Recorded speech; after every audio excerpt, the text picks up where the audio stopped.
Good evening, ladies and gentlemen, and thank you, Chairman, for your kind words of introduction. Last night, we have discussed various aspects of relationships between modernity and traditions in Japan as well as in Islamic world. Tonight, in my presentation, I will deal with the issues for the perspective of Japanese religions as an example. I suppose many of you are not very familiar with Japanese religions and culture, so if you have any questions, please ask me later. So let me start.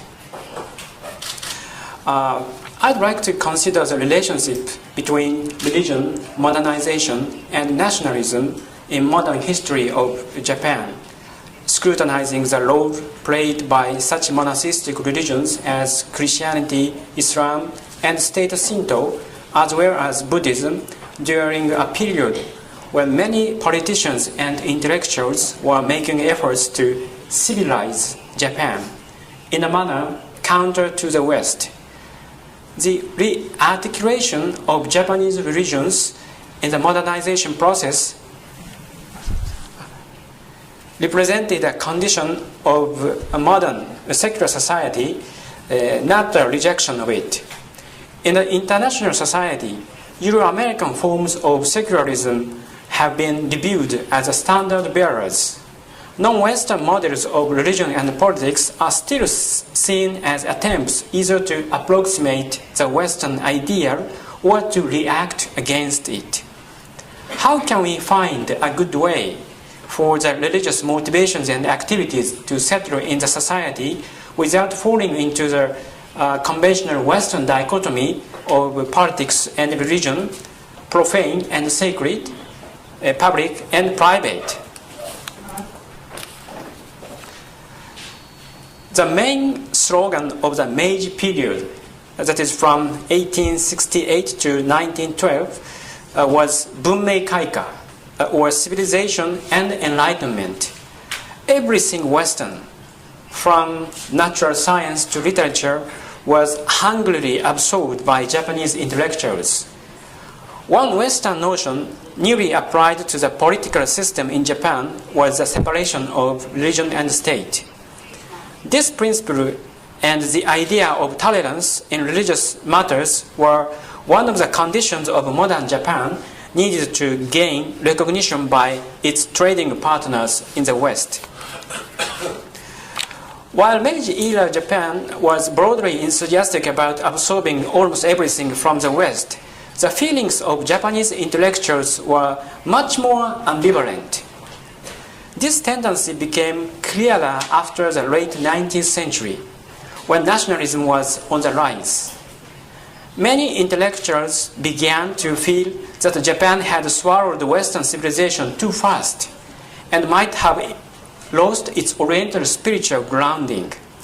For them, traditional Japanese culture was spiritual and profound, whereas Western culture, particularly the American culture, was shallow, individualistic, and materialistic. As a strategy to fight the Western influence, the Japanese government invented state Shinto, which was slightly different from the traditional Shinto in many aspects. So let's move on to the next topic, monotheizing of Shinto.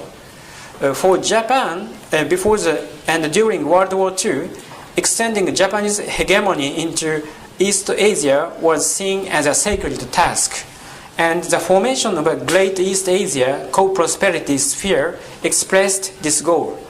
The understanding of the emperor as a god in human form in state Shinto was used to counter the Western monotheistic understanding of the deity.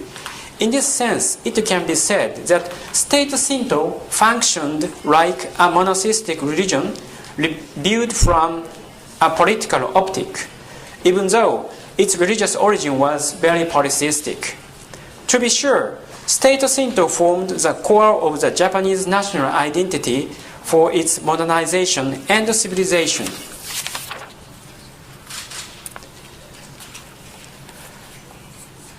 Norinaga Motori is a famous classical scholar. He carried out a rigorous academic research on Kojiki, a Japanese literary classic. He believed that the way of truth, which had been lost in other countries, was indicated in Kojiki. Furthermore, among the various traditional gods, he gave the position of the highest deity to Amaterasu, the son of God, and connected her to the genealogy of the emperor's family. Thus, the canonizing Kojiki, Norinaga unified the classical mythology, which had hitherto had a vague structure, and established the divine lineage of the emperor's family. In terms of the view of God, Norinaga's effort prompted a transition from polytheism to monotheism. In the Meiji period, such a tide of inherently Japanese ideas began to be incorporated into the state system. The purpose was to counter Western civilization, which was believed to be centered on Christianity. Because of the internal-oriented effort to find the in-depth ancient layer of Japan and the external-oriented cause of resisting Western civilization, Shinto came to take the form of monotheism centered on the emperor. It was this state Shinto that served as a religion beyond religion in Japanese history from the late 19th century to the end of the World War II. In fact, the state Shinto was regarded not as a religion, but as a national moral beyond religion. That is why all people were ordered to worship in the Shinto shrine regardless of religion. So next, we move on to Buddhism. Pursuit for Buddhist fundamental principles. In the early stages of modernization in Japan, Buddhism as an imported religion was actively eliminated. However, as a weakness of Shintoism in theoretical conceptualization compared to that of Western civilization was recognized, a specific new role was assigned to Buddhism as a part of the national strategy. In those days, all religions, including Buddhism, were allowed to carry out their activities as long as they did not threaten the nation's morals. This means that each of the different religions that existed in Japan at that time was evaluated according to its proximity to state Shinto and nationalism. Even within the general framework of Buddhism, this proximity to nationalism varied according to different sects. Unlike Shintoism, Buddhism was never made to take the course toward monotheism, to counter Western modernization. Nevertheless, inevitably, certain fundamental principles were deemed necessary for adapting the teachings of Buddhism to nationalism. This prompted Buddhist ideologists who were strongly aware of the external or foreign monotheism of the Western Christian world and the internal domestic monotheism of state Shinto to adopt a type of religious fundamentalism. I will discuss two exemplary figures in this regard, namely Manshi Kiyozawa, who attempted to construct the fundamentals to counter nationalism, and Chigaku Tanaka, who integrated his ideas with nationalism. Kiyozawa belonged to the Otani sect of Pure Land Buddhism. In his attempt to advance the movement to promote spiritualism, he chose to universalize Amitabha Buddha by replacing it with a philosophical concept of absolute infinite. According to Kiyozawa, the goal of a religion was to completely isolate oneself from the real world, advance toward the interior of one's mind, and ultimately unite with an absolute infinite. For this goal, he claimed one should do away with one's parents, wife, children, property, nation, as well as nationalism. Through his meticulous pursuit of the religious principle of spiritualism, Kiyozawa presented a perspective for considering the rising nationalism from a critical point of view. However, because his idea advocated isolation of oneself from the external world, his criticism of the nationalistic moral as well as the ideological support for the war, which was prevalent in Japanese society at that time, were never sufficiently influential. In contrast to Kiyozawa, there was Chigaku Tanaka, a Buddhist, Nichiren sect Buddhist, who positively took part in mundane society. His Nichiren movement, which was closely linked with nationalism, had a great influence on the ideologists of the times.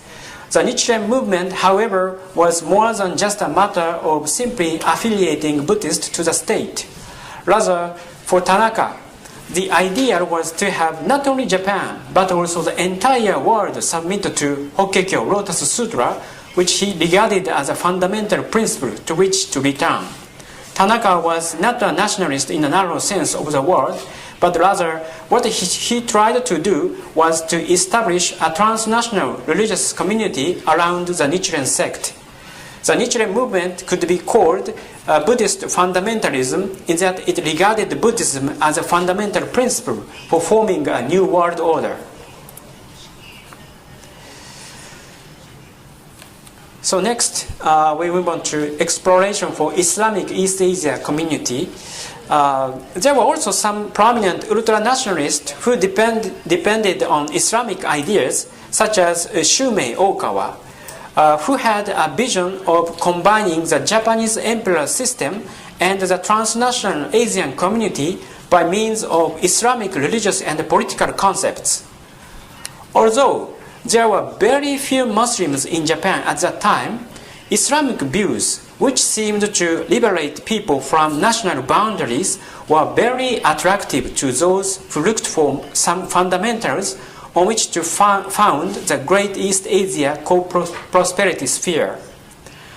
One of the reasons Okawa was attracted to Islam was the indivisibility of politics and religion. This unity and indivisibility of politics and religion enables the realization of a community in which the members are related not by blood, but through a common faith, which is an ideal that led to Okawa's visions of an Asian community. Okawa had a strong sense of empathy with Asia and was critical of Western colonial rule. He was convinced, however, that it was Japan that should be center of Asia, since according to his view, the Indian and Chinese spirits had been already absorbed into the Japanese spirit. Therefore, to him, the restoration of Asia was nothing but the restoration of Japan. He never regarded other Asian countries as equal others from the Japanese point of view. Thus, although Okawa was attracted to the idea of transnationalism of the Islamic religion, he was never able to go beyond the idea of Japanese centralism. So now, conclusion. As seen thus far, although the Japanese were hostile toward the monastic religions represented by Western Christianity through their ideological and religious struggles in relationship to the modernization of Japan, they tried to find an ideal in the monastic framework and fundamental principles. After World War II, state Shinto was abolished by the U.S. General Headquarters. Since then, monastic ideas have often been regarded among Japanese as a cause of war and tragic historical events. Especially after September 11, 2001, a lot of Japanese people believes as if Islam and Christianity were the root of all evil, including war and terrorism. Put bluntly, monastic civilizations seem violent and criminal from the viewpoint of Japanese people. This radical historical change of perspective about religion in modern Japan provides some hints for thinking about nationalism, modernization, and religion in the global context. In many Islamic countries, people want to reap the benefits of the modernization of their country. though in an Islamic, not a Western manner. Therefore, many Islamic scholars argue the possibility of a de-Westernization and de-secularization, indeed an Islamization of what they have already obtained from the West, from science to economy and culture. For ardent Muslims, as well as Islamists like the Muslim Brotherhood in Egypt, religion is a crucial condition for accomplishing the wholesome modernization, democratization, which interestingly is very close to the idea that American missionaries in Meiji-era Japan had in mind. We can learn some general lessons from modern Japan in terms of conflicts between religious and Western modern values. Faced with various struggles concerning the theoretical issues of modernization, it is common for the people to search for fundamental principles within their respective cultural and religious traditions as a means to conform or adapt their identity to the situation. In this sense, the fundamentalist mechanism is something that is found in varying degrees in all traditional religions. In a broad sense, fundamentalism is a force of inertia that tries to stop oneself from being carried away by the rapid currents of the times, and it is also a force that breaks down the various sediments that attempt to inhibit the flow of the currents. What the traditional Japanese religions saw in monasticism was probably the interest, admiration, and fear of such fundamentalism. There is one major issue that needs to be pointed out: the fact that not only State Shinto, but also the ideologists such as Kiyozawa, Tanaka, and Okawa were not particularly considerate toward others. This is related to the fact that establishment of Japanese individualism or modern ego had been always considered in combination with the idea of trans-individualism.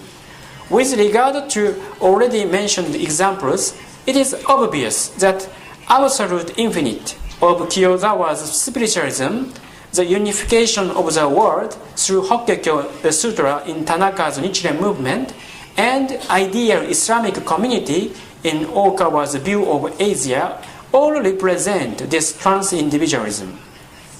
In other words, the Japanese traditional religion had to find the means to translate this trans-individualism into a fundamental principle. When this principle was sought outside oneself, as in the case of Tanaka and Okawa, the unification of a community in the form of quasi-family centered on the emperor was often considered ideal. In contrast, when the principle was sought inside oneself, as in the case of Kiyozawa, the idea was overpowered by a kind of spiritualism that failed to give due consideration to the distinction between oneself and others. In case of modern Japan, to create itself in the image of the West, it strongly copied Western images, that is, the Western notion of progress, while at the same time opposing the West. This progressive thinking was also reflected in the structure of the separation of religion and politics.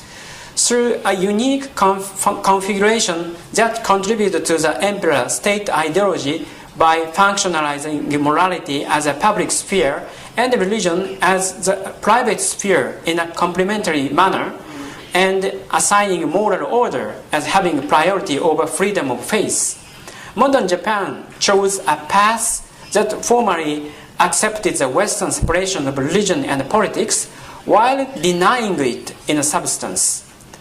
Furthermore, by complementing skillful political and legal operations, a double structure was built that artfully positioned secular authority into traditional religious doctrines. A lot of Muslims might have a common negative perception of secularism or the separation of religion and state. In fact, the secularism does not mean that total relegation of Islam to the purely private domain and its exclusion from the public policy, but it is a way to protect the religious others and the minorities of other values. The question for me is how the constant negotiation of these relationships in present Islamic society is shaped by transformation in their political, social, and economic structures in a different way from the Western style. What makes a religion a religion? History teaches us that it has not been easy to answer this simply, yet fundamental question without relying on meaning or ideology of order given by the state. The light and shadow of modern Japan was etched by the tense history of religion and politics. Not only in Japan, but also worldwide, this tension has been passed down from the modern period to our postmodern age. Thank you very much.